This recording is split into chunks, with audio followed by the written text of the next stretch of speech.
2023 മാതൃഭൂമി സാഹിത്യ പുരസ്കാരം എഴുത്തുകാരൻ സക്രിയയ്ക്ക് സമ്മാനിച്ചു. കോഴിക്കോട് KP കേശവമേനോൻ ഹാളിൽ നടന്ന ചടങ്ങിൽ സാഹിത്യകാരൻ M. മുകുന്ദനാണ് പുരസ്കാരം സമ്മാനിച്ചത്. കേരള നവോത്ഥാന ചരിത്രത്തിലെ വ്യാജ പ്രതിഷ്ഠകളെ ഓർമ്മിപ്പിച്ചായിരുന്നു സക്രിയയുടെ മറുപടി പ്രസംഗം.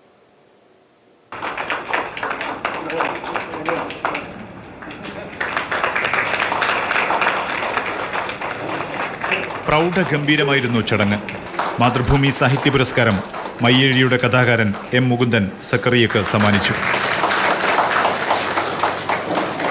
ഇതുവരെ നമുക്ക് സ്വപ്നം കാണാനുണ്ടായിരുന്നു, ഇപ്പോൾ സ്വപ്നം കാണാനും പോലും കഴിയാത്ത അവസ്ഥയാണ്. അപ്പോൾ അങ്ങനെയുള്ള ഒരു അവസ്ഥയിൽ നമുക്ക് വേണ്ടി സംസാരിക്കുവാൻ നിശബ്ദരായിട്ടുള്ള നിരവധി മനുഷ്യർക്ക് വേണ്ടി സംസാരിക്കുവാൻ ഒരു സക്കറിയുണ്ട്. ഈ സക്കറിയെ നമ്മൾ സംരക്ഷിക്കണം, സക്കറിയുടെ ശബ്ദത്തെ സംരക്ഷിക്കണം. എഴുത്തുകൾക്ക് ഇംഗ്ലീഷ് പരിഭാഷയുണ്ടായിരുന്നുവെങ്കിൽ സക്കറിയ ലോക നിലവാരത്തിലേക്ക് ഉയരുമായിരുന്നുവെന്ന് മാധ്യമപ്രവർത്തകൻ ശശികുമാർ.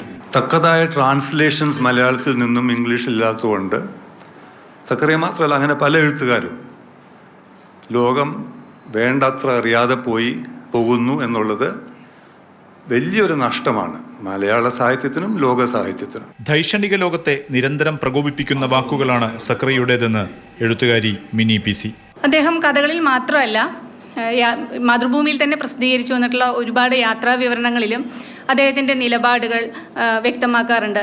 അതായത് വിമർശിക്കേണ്ടുന്ന സംഗതികളെ മുഖം നോക്കാതെ വിമർശിക്കുന്ന ഒരു രീതി നമുക്ക് കാണാനായിട്ട് സാധിക്കും.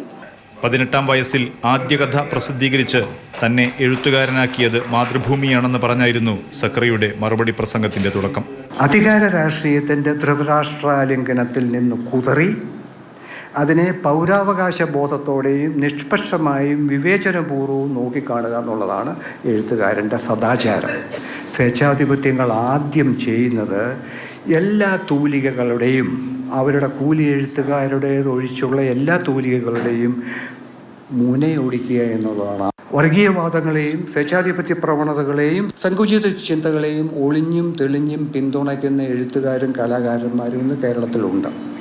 സക്കറിയയുടെ മൂർച്ചയുള്ള വാക്കുകൾ. മാതൃഭൂമി ചെയർമാനും മാനേജിംഗ് എഡിറ്ററുമായ PV ചന്ദ്രൻ സ്വാഗതം പറഞ്ഞു. Managing director MV Shreyams Kumar അധ്യക്ഷത വഹിച്ചു. 3 ലക്ഷം രൂപയും ശില്പവും പ്രശസ്തിപത്രവും അടങ്ങുന്നതാണ് അവാർഡ്. പുരസ്കാരദാന ചടങ്ങിന് ശേഷം സക്കറിയയും M. മുകുന്ദനും ഉൾപ്പെടെയുള്ളവർ MT വാസുദേവൻ നായരെ കോഴിക്കോട്ടെ വസതിയിലെത്തി സന്ദർശിച്ചു. മാതൃഭൂമി ന്യൂസ്, കോഴിക്കോട്.